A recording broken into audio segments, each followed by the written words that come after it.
Profile. তাহলে আপনারা যাচ্ছেন কোন দেশে? সার্বিয়া। বড় কথা হইল তোমাদের ফ্লাইটটা কোন এয়ারলাইন্সে? Fly Dubai. বিমান নাম্বার 502। ঠিক আছে।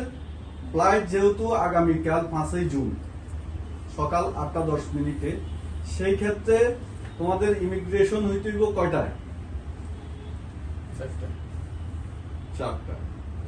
4টার ভিতরে ইমিগ্রেশন হয়ে যাবে, কোনোভাবে লেট করা যাবে না।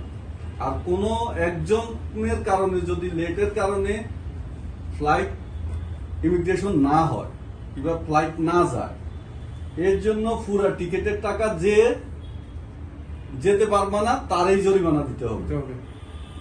অফিস কোম্পানি কোনোভাবে এটার দায়ভার নিবে না। ঠিক আছে। এগুলো নন রিফান্ডেবল টিকিট, কোন রকম টিকিটের জরিমানা আসবে না, সম্পূর্ণ টিকিটের টাকায় জরিমানা আসবে। ঠিক আছে।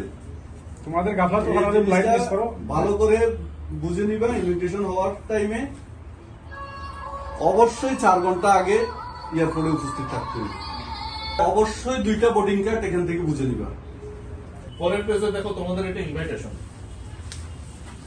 ঠিক আছে। যে কোম্পানি থেকে তোমাদেরকে ইনভাইট করা হয়েছে এখানে ইনভাইটেশন, তোমাদের মালিকের নাম টাম এখানে সবকিছু দেওয়া আছে। হ্যাঁ, যদি এয়ারপোর্টে তোমাদের কোনো কিছু ওরা জানতে চায় এখান থেকে ডাইরেক্ট তারা ফোন দিয়ে তারা জানিয়ে নেবে। তোমরা এটা ফেলবে। এটা হচ্ছে তোমাদের কন্ট্যাক্ট লেটার। পুরো কন্ট্যাক্ট লেটারটা তোমাদের কাছে দেওয়া আছে। ঠিক আছে।